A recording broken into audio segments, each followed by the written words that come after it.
Welcome students once again to the subject of company law. ಭಾರತೀಯ company ಕಾಯ್ದೆಗೆ ಮತ್ತೊಮ್ಮೆ ತಮಗೆ ಸ್ವಾಗತ. Today I want to discuss with you regarding the methods of acquiring the membership of a company and also the ways in which the membership is terminated. ಇವತ್ತು ನಾನು ಕಂಪನಿಯ ಸದಸ್ಯತ್ವವನ್ನು ಪಡೆಯುವ ವಿಧಾನಗಳು ಹಾಗೂ ಕಂಪನಿಯ ಸದಸ್ಯತ್ವದ ವಿಸರ್ಜನೆ ಯಾವ ರೀತಿ ಆಗ್ತದೆ ಅಂತ ಹೇಳುವ ವಿಷಯದ ಬಗ್ಗೆ ತಮ್ಮ ಹತ್ರ ಚರ್ಚಿಸ್ತೇನೆ. ಮೊದಲನೇದಾಗಿ first of all a person can become the member of the company by subscribing to the memorandum of association of a company. This is possible under section 41 of the Companies Act. Any person, when he subscribes to the memorandum of association, he is deemed to have become the member of the company. ಯಾವುದೇ ಒಂದು ವ್ಯಕ್ತಿ ಕಂಪನಿಯ ಸಂಘಟನೆಯ ಮನವಿ ಪತ್ರಕ್ಕೆ ವಂತಿಗೆದಾರನಾದಾಗ ಆತ ಕಂಪನಿಯ ಸದಸ್ಯನಾಗ್ತಾನೆ. ಇದನ್ನು ಕಂಪನಿಯ ಕಾಯ್ದೆ ಕಲಂ 41ರಲ್ಲಿ ಅವಕಾಶವನ್ನು ಒದಗಿಸಲಾಗಿದೆ. So this is the first method. A person can become the member of the company. It is deemed when somebody subscribes into the memorandum of association, it is deemed that he has become the member of the company. As I already told you, memorandum of association is a statutory document and it is compulsorily registrable. So coming to the second way in which how a person can become the member of the company is by agreeing to purchase qualification shares or by agreeing to become a first director under section 266 subclause 2 of the Companies Act 1956. You all know that I have already discussed that a person, when a company is formed, it is absolutely necessary for a public limited company to have its first directors. First directors in the sense they are supposed to buy certain amounts of shares by paying money and they become the first directors while registering the memorandum of association. ಯಾವುದೇ ಒಂದು company ಪ್ರಾರಂಭ ಮಾಡಬೇಕಾದ್ರೆ ಸಂಘಟನೆ ಮನವಿ ಪತ್ರದಲ್ಲಿ ಪ್ರಥಮ ನಿರ್ದೇಶಕರು ಏನಿರ್ತಾರೆ ಅವರು ಕೆಲವು ಅರ್ಹತೆಯ ಷೇರುಗಳನ್ನು ಕೊಂಡ್ಕೊಳ್ಬೇಕಾಗ್ತದೆ. ಇವರನ್ನು ಕೂಡ ಕಂಪನಿಯ ಸದಸ್ಯರೆಂದು ಪರಿಗಣಿಸಲಾಗ್ತದೆ. When a director purchases a qualification share, he is considered as the member of the company. So that is the second way by which a person can become the member of the company. Then let's come to the third way. How a person can become the member of the company. It is by application and allotment. ಅರ್ಜಿ ಮತ್ತು ಹಂಚಿಕೆ ವಿಧಾನದಿಂದ ಕೂಡ ಸಾಧ್ಯ ಉಂಟು. ಯಾವುದೇ ಒಂದು company, when ever A company is calling for the shares, whenever a company issues shares, a person is supposed to make an application and based on the availability of the shares it will be allotted to him. ಯಾವಾಗ company ಷೇರುಗಳನ್ನು stock ಮಾರ್ಕೆಟ್ನಲ್ಲಿ ವಿಕ್ರಯಿಸ್ತಾರೋ ಆವಾಗ ಯಾವುದೇ ವ್ಯಕ್ತಿ ಅದಕ್ಕೆ ಒಂದು ಅರ್ಜಿ ಸಲ್ಲಿಸಿದಾಗ ಲಭ್ಯವಿದ್ದಲ್ಲಿ ಹಂಚಿಕೆ ಆಗ್ತದೆ. ಆವಾಗ ಆತ ಯಾವಾಗ ಆ ಷೇರು ಹಂಚಿಕೆಯನ್ನು ಪಡ್ಕೊಳ್ತಾನೋ ಆವಾಗ ಆತ ಕೂಡ ಸದಸ್ಯನಾಗ್ತಾನೆ ಅಂತ ಹೇಳೋದು. ಹೆಚ್ಚಿನ ಸದಸ್ಯರೆಲ್ಲರೂ ಕೂಡ majority of the members will be obtaining their membership by way of application and allotment. ಹೆಚ್ಚಿನ ಸದಸ್ಯರು ಈ ಒಂದು ಮಾರ್ಗದ ಮೂಲಕನೇ ಸದಸ್ಯರಾಗುವಂಥದ್ದು. ಇದು ನೆನಪಿಡಬೇಕಾದಂಥ ಅಂಶ. So I already told you the 3 ways in which a person can become the member of the company. The first way is by subscribing into the memorandum of association. Second way is by agreeing to purchase the qualification shares or first directors, and third way is by application and allotment. ಸಂಘಟನೆ ಮನವಿ ಪತ್ರದ ವಂತಿಗೆದಾರರಾಗುವ ಮೂಲಕ, ಹಾಗೆಯೇ ಯಾವುದೇ ಒಂದು ಅರ್ಹತೆಯ ಷೇರುಗಳನ್ನು ಕೊಂಡುಕೊಳ್ಳುವುದರ ಮೂಲಕ, ಪ್ರಥಮ ನಿರ್ದೇಶಕರಾಗುವುದರ ಮೂಲಕ, ಹಾಗೂ ಅರ್ಜಿ ಮತ್ತು ಹಂಚಿಕೆ ಮೂಲಕ ಒಂದು ವ್ಯಕ್ತಿ ಒಂದು ಕಂಪನಿಯ ಸದಸ್ಯನಾಗಲಿಕ್ಕೆ ಸಾಧ್ಯ ಇರುವಂಥದ್ದು. ಇನ್ನು 4ನೇ ವಿಧ, the fourth way by which a person can become a member of a company is by transfer of shares. When any member sells his shares in the open market, then the person who has purchased the share will become the member of the company. ಯಾವುದೇ ಒಂದು ಷೇರಿನ ಷೇರುದಾರ ಅಥವಾ ಸದಸ್ಯ ತನ್ನ ಷೇರನ್ನು ಮಾರುಕಟ್ಟೆಯಲ್ಲಿ ವರ್ಗಾವಣೆ ಮಾಡಿದಾಗ ಕೂಡ ಆ ಒಂದು ಯಾರ ಹೆಸರಿಗೆ ವರ್ಗಾಯಿಸಲ್ಪಡ್ತದೋ ಆತ ಕಂಪನಿಯ ಸದಸ್ಯನಾಗ್ತಾನೆ.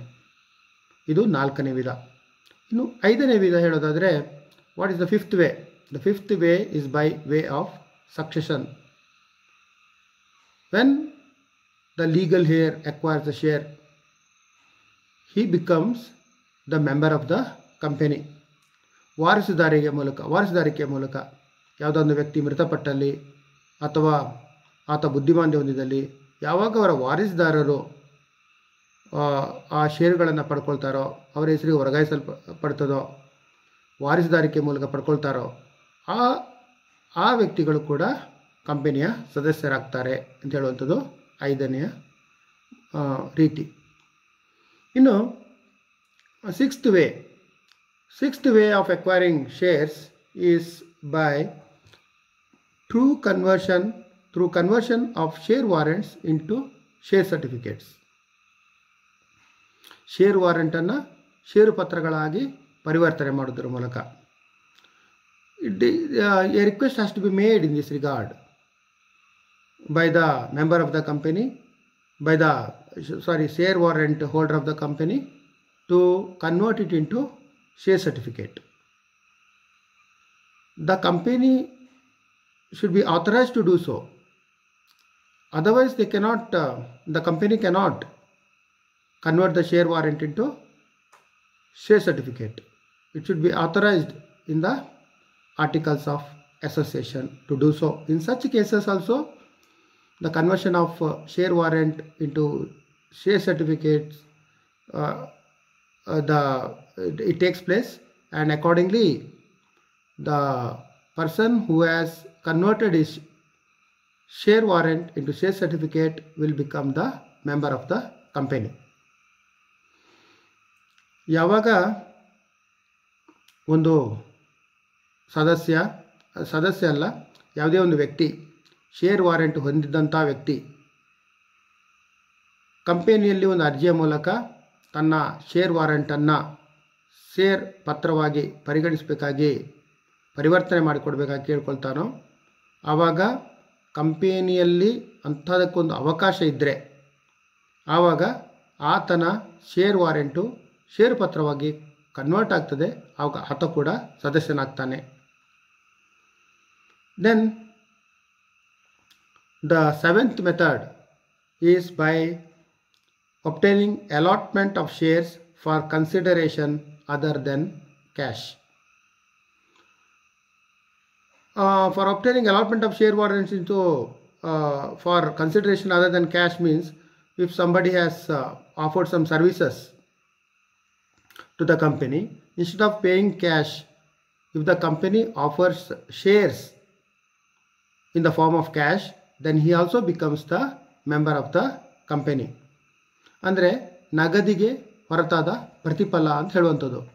ನಗದಿಗೆ ಹೊರತಾದ ಪ್ರತಿಫಲ ಯಾವ ಸಂದರ್ಭದಲ್ಲಿ ಆಗ್ತದೆ ಅಂತ ಹೇಳಿದ್ರೆ, ಯಾವುದೇ ಒಂದು ವ್ಯಕ್ತಿ ಯಾವುದಾದ್ರೂ ಒಂದು ಸೇವೆಯನ್ನು ಮಾಡಿರುವಂಥದ್ದು ಕಂಪನಿಗೆ, ಹಾಗೆ ಸೇವೆಯನ್ನು ಮಾಡಿದಾಗ ಆತನಿಗೆ ನಗದನ್ನು ನೀಡುವ ಬದಲು ಯಾವಾಗ ಒಂದು ಶೇರ್ ಪತ್ರವನ್ನು ನೀಡ್ತಾರೋ ಆವಾಗ ಆತ ಕೂಡ ಆ ಕಂಪನಿಯ ಸದಸ್ಯನಾಗ್ತಾನೆ ಅಂತ ಹೇಳುವಂಥದ್ದು. This is the 7th way of one person becoming the member of the company. Coming to the 8th method in which a person can become the member of the company. This is by an order of the court. ನ್ಯಾಯಾಲಯದ ತೀರ್ಪಿನ ಮೂಲಕ. On certain circumstances, the court will order when there is some party is contesting in the matter that a particular share has to be allotted into his name. If the court orders to transfer a particular share, a particular group of shares into a particular person, then the person who has acquired the shares through court order, he will also become the member of the company. ನ್ಯಾಯಾಲಯ ಕೆಲವೊಂದು ಸಲ ಕೆಲವು ದಾವೆಗಳಲ್ಲಿ ಇಷ್ಟು ಶೇರ್ಗಳನ್ನು ಇಂಥ ವ್ಯಕ್ತಿಗಳಿಗೆ ವರ್ಗಾವಣೆ ಮಾಡಬೇಕು ಅಂತೇಳಿ ಆದೇಶವನ್ನು ನೀಡುವ ಸಂದರ್ಭದಲ್ಲಿ ಯಾವ ವ್ಯಕ್ತಿಯ ಹೆಸರಿಗೆ ವರ್ಗಾವಣೆಯ ಆದೇಶವಾಗಿರ್ತದೋ ಆ ವ್ಯಕ್ತಿ ಕೂಡ ಒಂದು ಕಂಪನಿಯ ಸದಸ್ಯನಾಗ್ತಾನೆ ಅಂತ ಹೇಳುವಂಥದ್ದು. That is the 8th method in which a person becomes the member of the company. Then the 9th way in which a person can become the member of the company is by the renunciation of allotment. What is the renunciation of allotment? Renunciation means ತ್ಯಜಿಸುವುದು, ಅಂದರೆ giving up the allotment. Giving up the allotment is that how it takes place. The person has got a choice to become either renunciate his allotment or to approve the allotment. So this discretion is given to any person to do so within 2 years of the forming of the company or within 1 year of the allotment of the shares.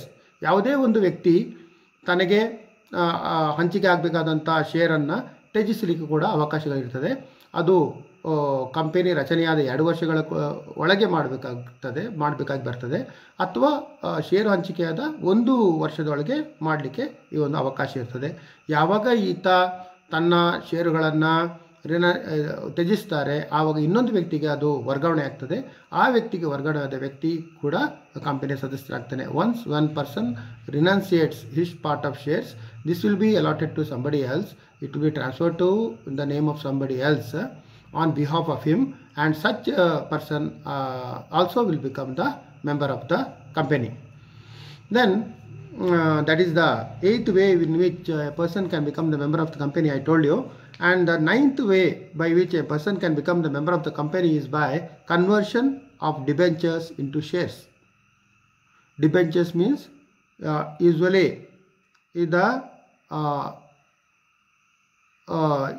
is a amount paid as something like a credit to the company. So these debenture holders also can convert their debenture certificates into share certificates. ಸಾಲ ಪತ್ರಗಳನ್ನು ಪಡ್ಕೊಳ್ಳಲಿಕ್ಕೆ ಅವಕಾಶ ಇರ್ತದೆ ಕಂಪನಿಗಳಲ್ಲಿ. ಅಂದರೆ ಯಾವುದೇ ಒಂದು company ಸಾಲಗಳನ್ನು ನೀಡಿದಾಗ, ಸಾಲವನ್ನು ಪಡ್ಕೊಂಡಾಗ ಆ ವ್ಯಕ್ತಿಗೆ ಸಾಲಪತ್ರವನ್ನು ನೀಡಲಾಗ್ತದೆ. ಹಾಗೆ ಏನಾದರೂ ಸಾಲಪತ್ರವನ್ನು ನೀಡಿದಂಥ ಸಂದರ್ಭದಲ್ಲಿ ಆ ವ್ಯಕ್ತಿಗೂ ಕೂಡ ಅವಕಾಶ, ಕೆಲವೊಂದು ಸಲ ಕಂಪನಿಯಲ್ಲಿ ಅವಕಾಶಗಳಿರ್ತವೆ ಸಾಲಪತ್ರವನ್ನು ಷೇರುಗಳಾಗಿ ಪರಿವರ್ತನೆ ಮಾಡಲಿಕ್ಕೆ. ಹಾಗೆ ಯಾವಾಗ ಸಾಲಪತ್ರಗಳನ್ನು ಷೇರುಗಳಾಗಿ ಪರಿವರ್ತನೆ ಮಾಡ್ತಾರೋ ಆವಾಗ ಕೂಡ ಯಾವ ವ್ಯಕ್ತಿ ಸಾಲಪತ್ರವನ್ನು ಷೇರುಗಳಾಗಿ ಪರಿವರ್ತನೆಗೊಳಿಸಲ್ಪಡಲಿಕ್ಕೆ ಅವಕಾಶ ಪಡ್ಕೊಳ್ತಾನೋ ಆ ವ್ಯಕ್ತಿ ಕೂಡ ಒಂದು ಸದಸ್ಯನಾಗ್ತಾನೆ ಅಂತ ಹೇಳುವಂಥದ್ದು. That is the 9th point. That is the 10th point. So coming to the 11th one, the 11th way by which a person can become the member of the company is by acquiescence or by estoppel. Now what do you mean by estoppel? Estoppel means if the behavior of the person, the act of the person, the way approving himself to become the member of the company. ಒಂದು ವ್ಯಕ್ತಿಯ ನಡವಳಿಕೆಯ ಮೂಲಕ ಅಥವಾ ಒಂದು ಪ್ರತಿಬಂಧಕ, ಒಂದು sometimes if the person has already transferred his shares and in spite of transferring shares, if his name is not deleted from the register of members and he acts to accept it, that and he will be even if the his name is not cancelled, removed from the register of companies, the actions of the person accepting his membership in the company will also make him liable to be the member of the company. ಒಂದು ವ್ಯಕ್ತಿ ತನ್ನ ಷೇರುಗಳನ್ನು ಮಾರಾಟ ಮಾಡಿದ್ದಾಗ ಸಂದರ್ಭದಲ್ಲೂ ಕೂಡ ಆತನ ಹೆಸರನ್ನು ತೆಗೆದುಹಾಕದೇ ಇದ್ದಾಗ ಆ ವ್ಯಕ್ತಿಯು ಅದನ್ನು ಯಾವುದೇ ರೀತಿಯಲ್ಲಿ ವಿರೋಧಿಸದೆ ಅದಕ್ಕೆ ತಕ್ಕಾಗಿ ನಡವಳಿಕೆ ಮಾಡಿಕೊಂಡ ಸಂದರ್ಭದಲ್ಲಿ ಆ ವ್ಯಕ್ತಿಯನ್ನು ಕೂಡ ಸದಸ್ಯನಾಗಿ ಪರಿಗಣಿಸಲಾಗ್ತದೆ ಅಂತ ಹೇಳುವಂಥದ್ದು. So these are the 11 ways in which a person can acquire the membership of a company, can become the member of the company. ಈ 11 ವಿಧಾನಗಳಲ್ಲಿ ಒಂದು ವ್ಯಕ್ತಿಯು ಒಂದು ಕಂಪನಿಗೆ ಸದಸ್ಯನಾಗಲಿಕ್ಕೆ ಸಾಧ್ಯವಾಗ್ತದೆ ಅಂತ ಹೇಳುವಂಥದ್ದು. So now welcome how a person can terminate his membership, or how a person's membership can be cessated, or ಯಾವಾಗ ಒಂದು ವ್ಯಕ್ತಿಯ ಸದಸ್ಯತೆ ವಿಸರ್ಜನೆ ಆಗ್ತದೆ, ಯಾವಾಗ ಒಂದು ವ್ಯಕ್ತಿ ಕಂಪನಿಯ ಸದಸ್ಯತೆಯಿಂದ ಹೊರಗೆ ಬರ್ತಾನೆ ಅಂತ ಹೇಳಲಿಕ್ಕೆ ನಾವು ತಿಳ್ಕೊಳ್ಳಿಕ್ಕೆ ಹೇಳೋದಾದರೆ ಹಲವಾರು ವಿಧಾನಗಳಲ್ಲಿ ಒಂದು ವ್ಯಕ್ತಿ ಹೊರಬರಲಿಕ್ಕೆ ಸಾಧ್ಯ ಉಂಟು. So what is the ways in which a person can cessate his membership, terminate his membership means, the first way I would like to tell you, by transferring of shares to another on a duly executed transfer form. Every person has got, in a public limited company, it is a freely transferable shares. Any person has got a right to transfer his shares to other party. So when that particular member has duly executed a transfer form and transferred his shares to the other party, the party who has acquired the shares will become the member of the company. ಒಂದು ಸಾರ್ವಜನಿಕ ಕಂಪನಿಗಳಲ್ಲಿ ಸಾಮಾನ್ಯವಾಗಿ ಬಹಳ ಸುಲಭವಾಗಿ ಷೇರುಗಳನ್ನು ವಿಕ್ರಯಿಸಲಿಕ್ಕೆ, ವರ್ಗಾವಣೆ ಮಾಡಲಿಕ್ಕೆ ಅವಕಾಶ ಇರುವಂಥದ್ದು. ಇಂಥ ಒಂದು ಸಂದರ್ಭದಲ್ಲಿ ಯಾವಾಗ ಒಂದು ವ್ಯಕ್ತಿಯು, ಒಂದು ಸದಸ್ಯನು ಕ್ರಮವಾಗಿ ನಿರ್ವಹಿಸಲ್ಪಟ್ಟ ವರ್ಗಾವಣೆಯನ್ನು ಇನ್ನೊಬ್ಬ ವ್ಯಕ್ತಿಗೆ ಮಾಡ್ತಾನೋ, ಆವಾಗ ಯಾವ ವ್ಯಕ್ತಿಯ ಹೆಸರಿಗೆ ವರ್ಗಾಯಿಸಲ್ಪಟ್ಟಿದೆಯೋ ಆ ವ್ಯಕ್ತಿಯು ಸದಸ್ಯತ್ವವನ್ನು, ಯಾವ ವ್ಯಕ್ತಿ ಒಂದು ತನ್ನ ಷೇರನ್ನು ವರ್ಗಾವಣೆ ಮಾಡಿದನೋ ಆ ವ್ಯಕ್ತಿಯ ಹೆಸರನ್ನು ಅವನ ಏನು ಹೆಸರಿನ ದಾಖಲೆ ಪಟ್ಟಿಯಿಂದ ತೆಗೆಯಲ್ಪಡ್ತದೆ, ಆವಾಗ ಅವನು ಸದಸ್ಯತ್ವವನ್ನು ಕಳ್ಕೊಳ್ತಾರೆ ಅಂತ ಹೇಳುವಂಥದ್ದು. When one person transfers his shares to the other party, the party who has transferred the shares will be losing his membership. His name will be deleted from the list of members. Then his membership will be terminated. That is the first way in which a person can get terminated from the membership. The second way in which a person can get terminated from the membership is by virtue of forfeiture of his shares. What do you mean by forfeiture? Forfeiture means the company having hold over the shares of the company. When a member becomes a defaulter, when he doesn't pay the call of shares. ಯಾವಾಗ ಒಂದು ವ್ಯಕ್ತಿ ಷೇರಿನ ಕರೆಗಳನ್ನು ನಿಗದಿತ ಸಮಯದಲ್ಲಿ ಪಾವತಿ ಮಾಡೋದಿಲ್ವೋ ಆವಾಗ ಕಂಪನಿಗೆ ಆತನ ಷೇರುಗಳನ್ನ ಮುಟ್ಟುಗೋಲು ಹಾಕ್ಕೊಳ್ಳಿಕ್ಕೆ ಅವಕಾಶ ಇರುತ್ತದೆ. ಅಂಥ ಮುಟ್ಟುಗೋಲು ಹಾಕಿಕೊಂಡ ಷೇರುಗಳನ್ನು ಕಂಪನಿಯು ಬೇರೆ ವ್ಯಕ್ತಿಗಳಿಗೆ ಮಾರಾಟ ಮಾಡಲಿಕ್ಕೆ ಕೂಡ ಅವಕಾಶ ಇರ್ತದೆ. ಹಾಗೆ ಬೇರೆ ವ್ಯಕ್ತಿಗಳಿಗೆ ಯಾರು ಹಂಚಿಕೆಯನ್ನು ಪಡ್ಕೊಳ್ತಾರೋ, ಈ ರೀತಿ ಮುಟ್ಟುಗೋಲಾದ ಷೇರುಗಳನ್ನ ಯಾವಾಗ ಪಡ್ಕೊಳ್ತಾರೋ ಅವರು ಹೊಸ ಸದಸ್ಯರಾಗ್ತಾರೆ. ಹಾಗೂ ಯಾರ ಷೇರುಗಳು ಮುಟ್ಟುಗೋಲು ಹಾಕಲ್ಪಡ್ತದೋ ಮತ್ತು ಅವರ ಹೆಸರನ್ನು ಒಂದು ಹೆಸರಿನ ಯಾದಿಯಿಂದ ದಾಖಲೆಯನ್ನು ತೆಗಿತಾರೋ ಅಂಥ ವ್ಯಕ್ತಿಗಳು ಸದಸ್ಯತ್ವವನ್ನು ಕಳ್ಕೊಳ್ತಾರೆ ಅಂತ ಹೇಳುವಂಥದ್ದು. When somebody's shares are forfeited because he becomes a defaulter, he doesn't pay the call for shares, his name will be removed from the register of members and such shares will be allotted to somebody else. So in that such case also he will lose the membership. That is the second way in which one person can lose the membership. Now the third way one can lose his membership by way of valid surrender of shares. When a company allows, when there is a provision in a company to allow its members to surrender their shares, in such cases the person who has surrendered his shares his name will be deleted from the register of members, and his membership will be terminated. ಕೆಲವೊಂದು ಕಂಪನಿಗಳಲ್ಲಿ ತಮ್ಮ ಷೇರುಗಳನ್ನು ಶರಣಾಗಿಸಲಿಕ್ಕೆ, ಷೇರುಗಳನ್ನ ವಾಪಸ್ ಕೊಡಲಿಕ್ಕೆ ಕಂಪನಿಗೆ ಅವಕಾಶ ನೀಡಲ್ಪಟ್ಟಿರ್ತದೆ. ಹಾಗೇನಾದರೂ ತಮ್ಮ ಷೇರುಗಳನ್ನು ಶರಣು ಮಾಡಿದಾಗ, ಹಿಂದಿರುಗಿಸಿದಾಗ ಅಂಥ ವ್ಯಕ್ತಿಗಳ ಹೆಸರನ್ನು ಆ ಒಂದು ಹೆಸರಿನ ದಾಖಲೆಯಿಂದ ತೆಗಿತಾರೆ. ಹಾಗೆ ತೆಗೆದಾಗ ಅವರು ಸದಸ್ಯತ್ವವನ್ನು ಕಳ್ಕೊಳ್ತಾರೆ ಅಂತ ಹೇಳುವಂಥದ್ದು. That is the third manner in which a person can get his name terminated from the register of membership. Then what is the fourth way? Fourth way is by sale of shares in execution of court decree. Sometimes because of the litigation,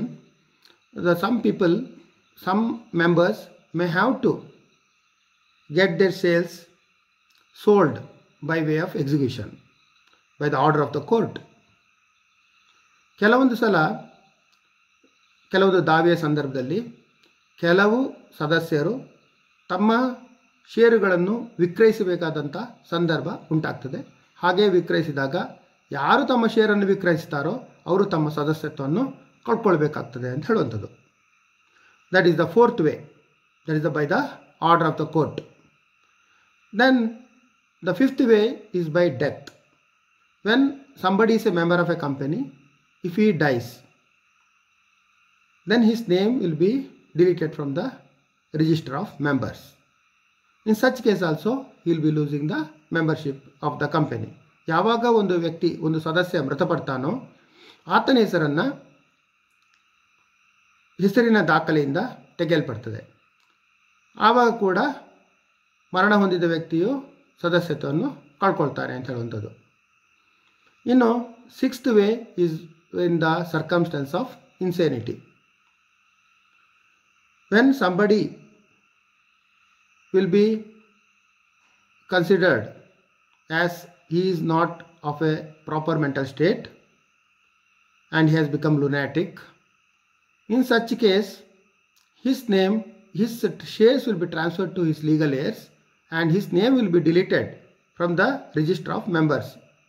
ಯಾವಾಗ ಒಂದು ವ್ಯಕ್ತಿ ಬುದ್ಧಿಮಾಂದ್ಯತೆಯನ್ನು ಅನುಭವಿಸ್ತಾನೋ ಆವಾಗ ಆತನ ಷೇರುಗಳನ್ನು ಆತನ ವಾರಿಸುದಾರರಿಗೆ ವರ್ಗಾಯಿಸಲ್ಪಡ್ತದೆ ಹಾಗೂ ಹೆಸರಿನ ಯಾದಿಯಿಂದ, ಹೆಸರಿನ ಪಟ್ಟಿಯಿಂದ ಆತನ ಹೆಸರನ್ನು ತೆಗೆಯಲ್ಪಡ್ತದೆ. ಆ ಸಂದರ್ಭದಲ್ಲಿ ಕೂಡ ಆ ವ್ಯಕ್ತಿ ಸದಸ್ಯತ್ವವನ್ನು ಕಳ್ಕೊಳ್ತಾನೆ. When a person becomes insane and when his name is removed from the register of members and is transferred to his legal heirs, in such case also he will be losing the membership of the company. That is by insanity. This is the sixth way in which one person can lose the membership of the company. And the seventh way in which a person can lose his membership, get his membership terminated, is in the case of insolvency. What do you mean by insolvency? Insolvency means bankruptcy. When any person claiming that he has undergone total losses and he will not be able to repay any money to the creditors, in such a case that person will be declared as insolvent. And when one person is declared insolvent, his name also will be removed from the register of members and it will be transferred to the other parties. ಯಾವಾಗ ಒಂದು ವ್ಯಕ್ತಿ ದಿವಾಳಿತನವನ್ನು ಅನುಭವಿಸ್ತಾನೋ ಆವಾಗ ಆತನ ಎಲ್ಲ ಷೇರುಗಳನ್ನ ಮುಟ್ಟುಗೋಲು ಹಾಕಲ್ಪಡ್ತದೆ ಹಾಗೂ ಬೇರೆಯವರ ಹೆಸರಿಗೆ ವರ್ಗಾಯಿಸಲಿಕ್ಕೆ ಅವಕಾಶ ಇರ್ತದೆ. ಅಂಥ ಸಂದರ್ಭಗಳಲ್ಲಿ ಆತನ ಹೆಸರಿನ ದಾಖಲೆ ಪಟ್ಟಿಯಿಂದ ತೆಗೆಯಲ್ಪಡ್ತದೆ. ಆವಾಗ ಕೂಡ ಆತ ತನ್ನ ಸದಸ್ಯತ್ವವನ್ನು ಕಳ್ಕೊಳ್ತಾನೆ ಅಂತ ಹೇಳುವಂಥದ್ದು. That is the 7th way in which one person can terminate his membership. Then what is the 9th way? 9th way is by the sale of shares by the company in exercise of its lien. When the company keep the shares of the other party because of some default from his side, when he is not paying the call of shares, when a particular person is due to pay some amount to the company, his shares will be forfeited. ಯಾವಾಗ ಒಂದು ವ್ಯಕ್ತಿ ಕಂಪನಿಯ ಷೇರುಗಳ ಕರೆಗಳನ್ನು ಪಾವತಿಸಿದಿಲ್ವೋ ಅಥವಾ ಇನ್ಯಾವುದೋ ರೀತಿಯಲ್ಲಿ ಆತ ಕಂಪನಿಗೆ ಹೊಣೆಗಾರನಾಗಿರ್ತಾನೋ ಅಂಥ ಸಮಯದಲ್ಲಿ ಆತನ ಷೇರುಗಳನ್ನು ಮುಟ್ಟುಗೋಲು ಹಾಕಲ್ಪಡ್ತದೆ. ಹಾಗೆ ಮುಟ್ಟುಗೋಲು ಹಾಕಿದ ಷೇರುಗಳನ್ನು ಬೇರೆಯವರಿಗೆ ವರ್ಗಾಯಿಸಲಿಕ್ಕೆ ಅವಕಾಶ ಇರ್ತದೆ. ಹಾಗೆ ಬೇರೆಯವರಿಗೆ ವರ್ಗಾಯಿಸಿದಾಗ ಆತನ ಹೆಸರಿನ ದಾಖಲೆ ಪಟ್ಟಿಯಿಂದ ತೆಗೆಯಲ್ಪಡ್ತದೆ. ಆಗ ಆತನ ಸದಸ್ಯತ್ವವನ್ನು ಕಳ್ಕೊಳ್ತಾನೆ. When one person shares are forfeited because of his default, then in such case there is a provision to transfer his shares to some other party. When such transfers takes place, his name will be removed from the register of members, and that way also one's membership will get terminated. That is the 8th way. And what is the 9th way? 9th way is on the transfer of ownership of shares through gift. So when somebody is gifting to some other person, it's something like sale only, but no consideration will be there when such transfer is done. When such gift take place also, the person who has gifted the property, gifted the shares, his name will be removed from the register of members. ಯಾವಾಗ